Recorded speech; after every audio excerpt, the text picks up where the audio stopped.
Alam mo, sa totoo lang, mas nanaisin ko pa mag-Glock 17 kaysa mag-Glock 18. Oo. Pero pang regalo kasi ni Sir eh. Baka ito yung... request ba to, Sir? O Hindi talagang... naman, dahil nanonood ko siya sa inyo kami, gusto lang mag-yan. O kaya kasi, kung subscriber ko kayo, di ba lagi kong sinasabi yung Glock 18, medyo sirain. Dahil sa rapid. Dahil sa rapid. Oo nga. Oo. Kaya, ikaw sir, total, hindi pa naman nagsisimula yung live natin. Baka gusto mo mag-Glock 17 na lang. Pero kung talagang itong gusto mo, wala naman ako magagawa. Oo. Actually, nag-isip din kami kasi yun nga, yung dahil sa rapid, minsan pag wala kami, siguro. Katwiran kasi nung iba minsan, hindi, madalang naman ako mag-rapid. Yung katwiran nila. Hindi nila alam na isang assembly lang yun. Yung hammer assembly niyan. Pag nasira yung single, siraan na rin yung rapid. Pag nasira yung rapid, siraan na rin ang single. Oo, yun. Pero, yun. Actually, yung barkada ko, meron ng ganyan nakabili dito. Anong Glock kaya rin kaya? Ganun din, yung wala siyang rapid. Walang rapid. O yun, para lang sa akin, sir, ha? Pero, yun. Okay, mga oras. Yun na. Okay na to? Hindi, yun na lang. Ayun na lang. Okay, papalit si sir.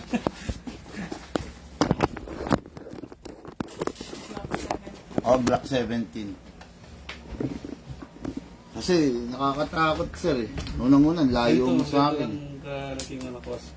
Ganyan din katapos niya. Sa akin nga, sir, mas hindi talaga ako fan ng may rapid kasi siyempre wala namang totoong baril na may rapid, di ba? Meron pa dyan? Wala na. Meron. Precision, ano ba yung Ay, precision, hindi yun. Ano yun? Yung special yun. meron pa ata dyan? Oo. Yung Taiwan na po ba, sir? Oo. Ano ba yun tayo? Siyempre, huwag ano. Ayan sir, ito. Tingnan mo ha. Papakita ko sa iyo yung difference nilang dalawa. Look, remote. Pack mo na ulit to, sabit mo na. Sama ko na kayo kay Airsoft para matutunan nyo rin. Okay. Kaya kung makikita ninyo, parehas lang itong unit na to, no? Okay. Glock 17, ito. Glock 18 ito. Parehas lang sila. Ang pinagkaiba lang nila ito. Single fire and rapid fire. Pero, Hindi ko naman sinasabing sirain ito na totally pagpunta mo ba masira sa iyo agad. Hindi naman. Meron lang may tsamba. Pero kung papapiliin mo ako, talagang gusto ko si 17. Pero since bata yung maglalaro, okay din naman to si 18. Kasi dito siya masaya eh. Dito, syempre, iba pa rin yung masaya ka dun sa niregalo sa'yo, di ba sir? Oh. Pasensya ka na kung parang nalilito ka sa the way ng pag-explain ko, pero ayun, pwede ka rin dito, pero kung ako ang tatanungin mo, ayaw ko sa rapid. Pero dahil bata ang gagamit, enjoy naman talaga yung rapid para sa mga age nila. Oo. actually, kanina kaya matagal ako namimili, talagang gusto ko yung single fire lang. Iniisip ko rin dito kasi Bata. pag naalaman niya yung rapid, lagi niyang nirarapid, baka yun nga. Ay, yun ang ano nun, ha? Medyo, merong downside yun, di ba? Baka, pero kung masasabihan mo naman siya na, pero alam mo yung bata eh, di ba? Yun nga eh. Actually, sir, ganito, dito lang ako lang ang shop na napapaliwanagan ka. Sa totoo lang, pinili mo to. Go na rito, wala silang pakialam, hindi nila alam i-explain yan. Pero, iniintindi ko lang rin yung anak mo na kahit anong sabi mo rin na, minsan ka lang magra-rapid ha, wag most of the time naka-rapid. May selector eh, ang dali lang yung ibabayan, di ba? Tsaka hindi lang sigurado siya yung gagamit. Yung mga Okay. pinsan niya, siguradong... Ay, ano. Ay, sir, wag ka na lang mag-rapid. Kaya Naano lang ako. kaya tagal kong mamimili kanina kung rapid o wala. Ngayon. Okay to. Gusto mo na to. Yung single fire lang. Sige, sir. Yan. Pinili mo yung single fire versus sa may rapid. Good choice yun, sir. Sa totoo lang. Kung tayo rito.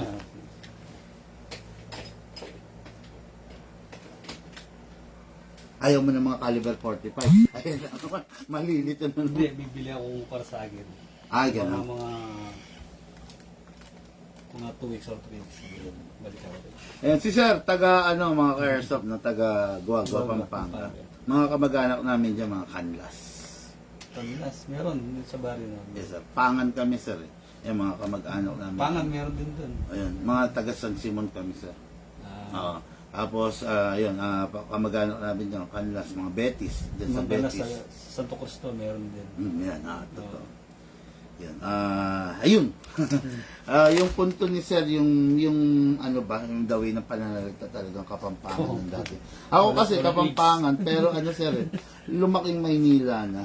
O talagang hindi ko na rin na-adapt yung, actually hindi bihasa na mag-Kapampangan, no? Mga basic lang. Anyway, no, mga airsoft, no? Ayan, nakita nyo naman yung the way ng pagpapaliwanag ko, diretso lang, no? Kasi sabi ko nga, I don't have time for any nonsense, eh. Basta diretso yun natin, i-educate natin yung ka-airsoft regarding dun sa unit. Actually, well, I don't care kung Glock 18 or Glock 17 ang kukunin niya, no? Pero kailangan, bago siya magdesisyon ng final talaga, malaman niya yung downside ng bawat item, no? Kaya yun ang ginawa natin. Nung actually si Shane na dapat na magla-live. Pero nung narinig ko doon na, okay na Glock 18, ay sandali, sabi ko, mukhang kailangan kong kausapin muna si Sir. You know, maraming stock ng Glock 18, marami rin Glock 17, kaya kahit ano nung kunin mo doon, okay lang. Kaya lang, yun nga ang napag-usapan namin, bata ang gagamit. Medyo uncontrollable, lalo na kung wala yung presence ni Sir. Tapos may mga pinsan, syempre. May rapid to, tignan mo, di ba, gano'n, di ba?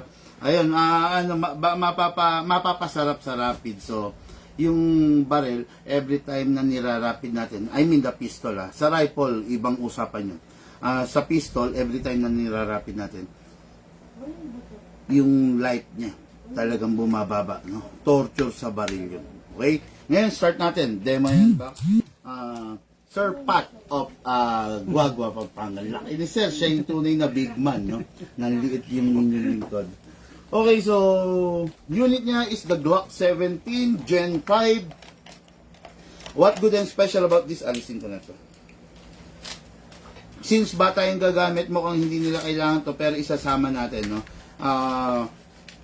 Para to sa malalaki yung palad tulad natin. Halimbawa, ikaw ang puputok, ilagay mo to para yung comfortability ng kamay mo, yung handling, yun. Yan, pampalaki. Ngayon, since bata, ito lang siguro muna. Yun lang yun. Yes sir, pero yan, nakasama sa package yan.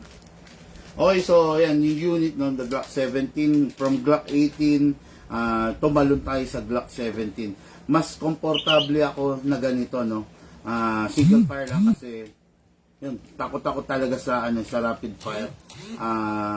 Kasi naapektuhan talaga yung unit, no. Okay, so to begin, to start, let's release the magazine by pressing here. Kaliwete or kanan si anak mo, sir? Kanan. Kanan, no problem, no. Okay. Start press lang rito, sir. To release the magazine. Sir, this is the magazine. Number 1 na ayaw na magazine yung nalalaglag. Pwede siyang magkaroon ng leak. Pero just in case na nagka-leak, minor lang yon, contact agad sa amin. Okay, then, silicone oil, number 1, importante, especially pag nakita niyong tuyo na yung paligid ng mga valve. Ayan, yan yung itsura ng tuyo, mamaya makikita niyo yung itsura ng merong oil, no? Press the valve, press, para papasok ang oil pag in-sprayan. Okay, ayan, yan, may oil yan, ha. O, yun, dahan-dahan pumapasok dun sa valve kasi nakapress. Pag hindi mo press yung valve, nakatambay lang dito sa labas yung oil. Ayan, ako. Yan yung itsura ng may oil. Okay, basa, makintab. Then, dito tayo sa inlet, sir. Dito naman inlet, dito naman, sir, papasok yung hangin. Okay? Then, set aside natin muna. Dadako tayo dun sa mismong unit. Sa mismong unit, si Glock ini-sprayan dito sa ibabaw. Bakit ini-sprayan sa ibabaw si Glock? Kasi, pag hindi mo siya ini-sprayan sa ibabaw, mauubos siya yun, no? Mauubos, magagasgas to hanggang sa numipis yung bakal. Yan. Okay? Kaya kailangan sprayan dito sa ibabaw. Okay, dyan, kasa. Ilak manually, sir. Okay, then spray po tayo dito sa mismo nozzle. Ah, Yan. Siguro pag uwi, panood mo sa vlog. share mo. Check mo lang sa page. Okay, no, ayan, mga airsoft, ayun na, di ba, basa na. Okay, so next thing to do, pag meron ng oil to, so ready na, maggagas na tayo. No matter what the brand, always use 12 kg. Huwag gagamit ng 14 kg, especially sa mga Glock, no? Hindi natin na-register yung mga kanina. Yung isa na-register ko pa. Si sir na lang, ha? Register. Okay, no matter what the brand, basta palagi 12, ha? Huwag gagamit ng 14. Halimbawa, sir, dumating sa puntong kailangan mong bumiling gas. Okay lang sa amin, mas maganda kung sa amin. Kung hindi naman sa amin, okay lang. Basta, lagi 12. Pag walang nakalagay na 12, sasabihin nung nagtitinda, 12 yan. Huwag kang maniniwala, sir. Okay? Ito lang ang shop na pinakatapat na magsasabi ng totoo sa inyo. Pag yung iba, wala kayong basihan, huwag kayong maniniwala. 12 kg. Upside down.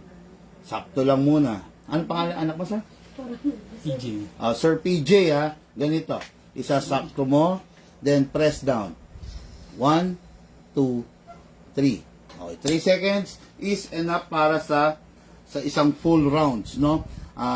Itong unit mo kasi, sa totoo lang, hindi pa siya upgraded ng float valve. Pag in-upgrade natin ng float valve, mas lalakas to, mas lalakas lang, kaunti lang naman, very minimal lang na consumption, no? Kaya 3 seconds, okay na to, pwede na, no? Tapos, next natin, maglalagay tayo ng bala. Sa paglalagay ng bala, sir, hatakin po ito pababa. Iwasan pong mabitawan.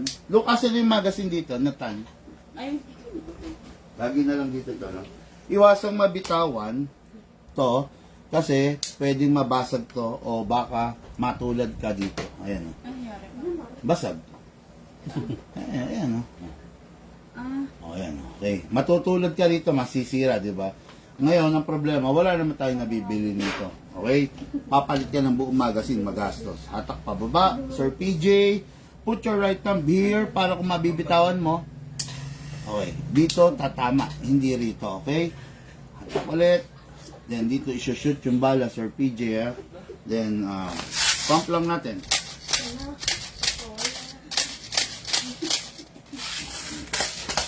By the way, maximum rounds ng isang magazine is 27, no?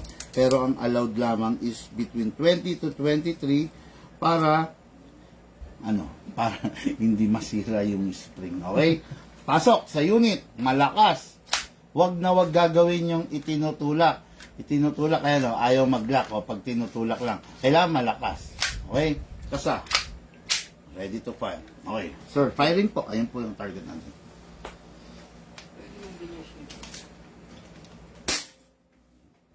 Sige, sir. Dire-diretso na po yan. Lakas, no?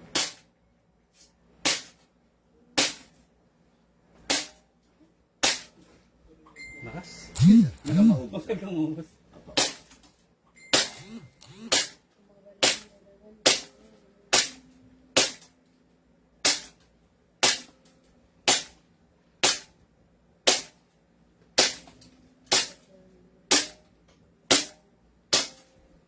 Open bolt. Okay. Yun, mga airsoft, open bolt, di ba? Yan. Bakit nag-open bolt? Kasi wala na siyang bala. Mapapansin nyo, ayan, matatanaw nyo naman wala nang bala. Okay? Next thing to do is to release the magazine. Then, release the slide.